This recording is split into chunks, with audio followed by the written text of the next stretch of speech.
नमस्कार दोस्तों, स्वागत है आपका हमारे YouTube चैनल ज्ञान गंगा में। दोस्तों, आज हम आपके लिए एक ऐसा प्रसंग लेकर आए हैं, काफ़ी अच्छा प्रसंग लेकर आए हैं। एक भाई भाई का प्रसंग लेकर आए हैं, जो कि आज के समय में भाई भाई के हक को मार लेता है, भाई भाई के हक को खा जाता है।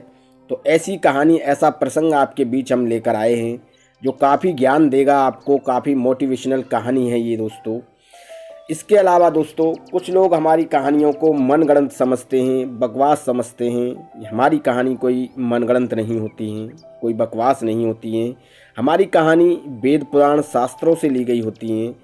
100% हमारी कहानी सत्य होती हैं। इन कहानियों से आप अपनी अच्छी शिक्षा ले सकते हैं, अपना ज्ञान बढ़ा सकते हैं और दूसरों को भी आप शिक्षा दे सकते हैं, दूसरों को भी ज्ञान दे सकते हैं हमारी कहानियों से सीख लेकर। दोस्तों, ऐसी कहानी हम आज आपके बीच लेकर आए हैं। इसके अलावा अगर आप हमारे YouTube चैनल पर नए मेहमान दर्शक बनकर आए हैं, तो आप हमारे चैनल को प्लीज़ सब्सक्राइब कीजिए, बेल आइकन को प्रेस कीजिए, ताकि आने वाली वीडियो का नोटिफिकेशन सबसे पहले आपको मिले और आप इसका भरपूर फ़ायदा ले सकें। दोस्तों, प्राचीन समय की बात है। एक तालाब में बतख का जोड़ा रहता था। दोनों अपने जीवन में काफ़ी खुश थे, काफ़ी अच्छा खाते थे, पीते थे, बैठते थे, सोते थे। काफ़ी अच्छा उनका जीवन यापन हो रहा था। जब समय आगे बढ़ता है धीरे धीरे, तो बतख 4 अंडों को जन्म देती है और 4 अंडे बतख के होते हैं। और जब बतख के अंडे होते हैं, तो बतख जो है उन अंडों पर बैठ जाती है। और बतख का जो पति था, वो बतख के लिए भोजन का प्रबंध करके लाता है। तालाब में से मछलियाँ पकड़ पकड़ कर लाता है और अपनी बतख को खिलाता है। बतख और उसकी पत्नी दोनों काफ़ी खुश थे, क्योंकि उनके जीवन में काफ़ी अच्छा माहौल चल रहा था, काफ़ी अच्छी सुख समृद्धि चल रही थी और उनके अंडे भी हो गए थे। बतख जो थी उन अंडों पर बैठी रहती और बतख का जो पति था, वो बतख के लिए भोजन का प्रबंध करके लाता। बतख जो थी अपने अंडों से कभी नहीं हटती थी, छाती देकर हमेशा अपने अंडों पर ही बैठी रहती थी, क्योंकि बतख काफ़ी बच्चों की सुरक्षा करती थी, काफ़ी अंडों की सुरक्षा कर रही थी, क्योंकि उनमें से अभी बच्चे निकलने थे। जब धीरे धीरे प्रिय दर्शकों समय व्यतीत होता है, तो बतख का एक बच्चा उस अंडे से बाहर निकलता है। वो उसका बड़ा पुत्र था और वो उसका अच्छी तरीके से लालन पालन पोषण करते हैं। जब और समय निकलता है, तो उसके जो और अंडे थे वो भी फूट जाते हैं और उन अंडों में से भी बच्चे बाहर निकल आते हैं। सब परिवार हंसी खुशी रह रहा था, काफ़ी अच्छा माहौल था, काफ़ी अच्छा समय चल रहा था बतख के जोड़े का। जब धीरे धीरे समय बदलता है, तो पिता पुत्र की संपत्ति पर, जितनी भी संपत्ति उस पिता की थी, उस पर जो उसका बड़ा पुत्र था वो कब्जा कर लेता है। उसकी सभी संपत्ति पैसे को वो समेट लेता है और अपने छोटे भाई बहनों को वो एक फूटी कौड़ी भी नहीं देता है और सबको परेशान करने लगता है। जब उसे उसके माता पिता समझाते, तो वो किसी की भी अपनी आगे बात नहीं मानता था और सबको वो फटकार देता और कहता, मैं इस घर का बड़ा पुत्र हूँ, इसलिए पिता की सभी संपत्ति पर मेरा ही दायित्व है, मेरा ही अधिकार है, मैं इसमें से किसी को फूटी कौड़ी नहीं देने वाला हूँ। और वो बतख का जो बड़ा बेटा था, वो इस तरीके का व्यवहार अन्य लोगों से करने लगा और अपने भाई बहनों को सताने लगा। और उसके जो भाई बहन थे, वो काफ़ी उसे झगड़ा करने लगे, काफ़ी उसे बद्दुआ देने लगे कि हमारा हक खा रहा है, हमारा हक हमें नहीं दे रहा है, हम भी इस घर के मेंबर हैं, हम भी इस घर के सदस्य हैं और अगर बंटवारा होना ही है तो सबको बराबर बराबर दिया जाए। सभी बच्चे अपने माता पिता से शिकायत करते हैं और अपने माता पिता से कहते हैं कि आपके पास जितना भी धन जमा पूंजी संपत्ति है, वो सब बराबर बांट दीजिए। पिता उस बड़े बेटे को काफ़ी समझाता है, पर बड़ा बेटा जो था भी अपने आगे किसी की कोई बात नहीं सुनता था, किसी की कोई बात नहीं मानता था। दोस्तों, कभी भी अपने भाई का हक नहीं मानना चाहिए, चाहे भाई बड़ा हो चाहे भाई छोटा हो। हमेशा अपने भाई का हक उसे इज्जत के साथ देना चाहिए। इसके अलावा जब वो बतख का बड़ा बेटा नहीं मानता है, और वो उसे काफ़ी समझाने की कोशिश करते हैं कि ये धन सभी भाइयों का है, ये संपत्ति जो है ये सभी भाई बहनों की है और सबको ये बराबर बराबर मिलनी चाहिए। तो वो बतख का जो बड़ा बेटा था वो काफ़ी झगड़ालू किस्म का था, काफ़ी ज़िद्दी था, वो कभी किसी की बात नहीं मानता था। तो जब बतख की समाज इकट्ठी होती है तो वो समाज भी उस बच्चे को समझाने की काफ़ी कोशिश करती है, पर वो समाज की भी कोई बात नहीं मानता था और समाज को भी वो अपने ताक पर रखता था और कहता था कि मैं इस घर का बड़ा बेटा हूँ, इस संपत्ति पर सिर्फ मेरा ही दायित्व है, इस संपत्ति पर सिर्फ मेरा ही हक है और इस संपत्ति में से मैं किसी को फूटी कौड़ी नहीं देने वाला हूँ। उसकी जो समाज थी, उसके जो रिश्तेदार थे, वो भी उसे समझा समझा के काफ़ी परेशान हो जाते हैं, काफ़ी मायूस हो जाते हैं, पर वो कभी किसी की बात नहीं सुनता था, कभी किसी की बात नहीं मानता था। अंततः ऐसा समय आता है कि वो अपने माता पिता को छोड़कर एक दूसरे तालाब में रहने के लिए चला जाता है और कहता है कि मुझे अब तुम्हारे साथ नहीं रहना है और मैं अब तुम्हारी इस परेशानी से तंग आ चुका हूँ। और अपने पिता की सभी संपत्ति और धन जायदाद को वो समेट कर दूसरे तालाब में जाकर रहने लगता है उस बतख का बड़ा बेटा।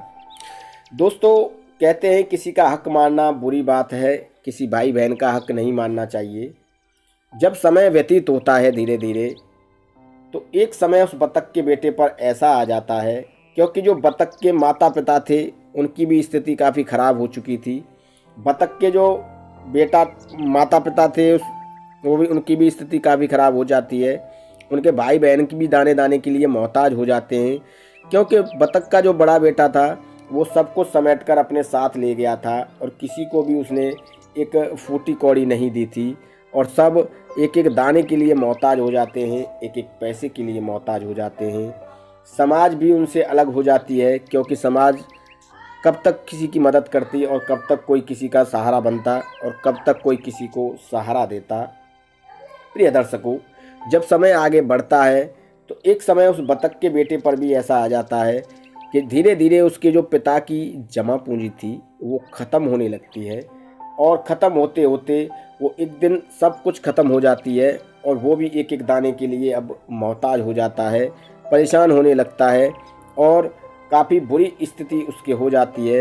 यहाँ तक कि उसके और उसकी पत्नी की भी कोई संतान नहीं होती है, वो निसंतान रहता है और उसके कोढ़ चुचाने जो है शुरू हो जाते हैं, उसकी काया बदल जाती है, उसका रंग रूप भी बदल जाता है और वो इतना बदसूरत हो जाता है कि कोई भी उसके पास जाकर बैठने से भी डरता है और उससे कोई बात तक नहीं करता है। यहाँ तक कि उसकी समाज भी उसे अलग कर देती है और उसकी समाज उससे यही कहती है कि तूने अपने भाई बहनों का हक मारा है, उनका तूने हक अदा नहीं किया है, अब हमारे समाज में तेरे लिए कोई स्थान नहीं है, कोई जगह नहीं है। ऐसा उसकी समाज उसे कहती है और वो काफ़ी परेशान और काफ़ी मायूस रहने लगता है, जो बतख का बड़ा बेटा था। जब उसके समय बुरा आ जाता है और उसके पिता का जो धन इकट्ठा किया हुआ था वो भी उससे खर्च हो जाता है और ख़त्म हो जाता है और जब कुछ उसके पास नहीं बचता तो वो पुनः लौटकर अपने पिता और माँ के पास जाता है और उनसे माफ़ी मांगता है, क्षमा याचना करने लगता है, अपने भाई बहनों से भी माफ़ी मांगने लगता है और अपने किए पर पछताने लगता है कि उसने जो किया था वो काफ़ी बुरा किया था और उसे ऐसा नहीं करना चाहिए था, उसे अपने छोटे भाई बहनों का हक नहीं मानना चाहिए था। और उसे उसके माता पिता ने भी काफ़ी समझाया था, पर उसने कभी किसी की कोई बात नहीं मानी और अपने पिता का सब धन अर्जित कर एक दूसरे तालाब में जाकर रहने लगा। और वहाँ जब उसके पिता का सब धन खर्च हो गया तो वो फिर पुनः वापस लौट कर आया उनसे माफ़ी मांगने के लिए। प्रिय दर्शकों, ये तो आप जानते ही हैं कि धन आप किसी का कितना भी इकट्ठा कर लो, अपने भाई की बेईमानी कर लो या किसी और की कर लो, किसी का भी हक आप मान लो, वो हक ज़्यादा दिन आपके पास नहीं रहेगा। वो हक एक न एक दिन आपके पास से चला जाएगा और आप फिर उसी तरह परेशान रहेंगे जिस तरीके से आपको परेशान होना था। हो सकता है कि आपकी स्थिति उससे भी ज़्यादा बुरी हो जाए। तो हमेशा अपने जीवन में इस बात को ध्यान रखें कि कभी किसी का हक न मारें। जब उस बतख का बेटा अपने माँ बाप के पास क्षमा याचना के लिए वापस जाता है और सर पकड़ पकड़ कर वहाँ पर रोने लगता है तो उसे कोई माफ़ भी नहीं करता, क्योंकि उसने कार्य ही ऐसा किया था कि वो सभी का हक मार कर ले गया था। उसके माँ बाप भी काफ़ी परेशान रहे थे, क्योंकि वो भी उनका भी धन लेकर चला गया था। क्योंकि उनकी भी काफ़ी जमा पूंजी थी, तो वो कहाँ से खाते, कैसे खाते, तो वो भी उसे काफ़ी बद्दुआ देते हैं। उसके भाई बहन भी काफ़ी बद्दुआ देते हैं। पर अब माफ़ी मांगने से भी कुछ नहीं होने वाला था, क्योंकि जो समय था वो निकल चुका था। जबान से निकली हुई बात और कमान से निकला हुआ तीर कभी वापस नहीं आते हैं। जो बद्दुआ एक बार जबान से निकल जाए वो कभी वापस नहीं आती है। प्रिय दर्शकों, तो हमेशा इस बात को ध्यान रखो कि कभी किसी की बद्दुआ नहीं लेनी चाहिए, कभी किसी का हक नहीं मानना चाहिए, चाहे वो बाहर का व्यक्ति हो या घर का व्यक्ति हो या कोई भी हो। हमेशा दुआ काम आती हैं, बद्दुआ कभी काम नहीं आती हैं। दुआओं का भी मूल्य उतना ही होता है जितना कि बद्दुआओं का होता है, और बद्दुआओं की भी कीमत उतनी ही चुकानी पड़ती है जितनी कि दुआओं की चुकानी पड़ती है। तो प्रिय दर्शकों, हमेशा ये कोशिश करो कि आपके खाते में दुआ ज़्यादा आए, बद्दुआ आपके खाते में नहीं आए। अगर आपका खाता बद्दुआओं से भर जाएगा तो यमराज के यहाँ पर जब आप जाएंगे, यमराज के दरबार में जब आप जाएंगे, तो आपको उन बद्दुआओं का भुगतान करना पड़ेगा। इसके अलावा दोस्तों, जब वो बतख का बड़ा बेटा इधर उधर भटकता है, कोई उसे माफ़ नहीं करता है, उसके कोड़ चुचाने लगते हैं, तो वो आत्महत्या करने की सोचने लगता है। वो कुत्तों के पास जाकर सोचने लगता है कि कुत्तों के पास चला जाऊं और कुत्ता भी मुझे मार मूर के खा जाए और मेरा जीवन ही ख़त्म हो जाए। पर कुत्ते भी उसे खाने से इनकार कर देते हैं और कोई उसे छूता तक भी नहीं है।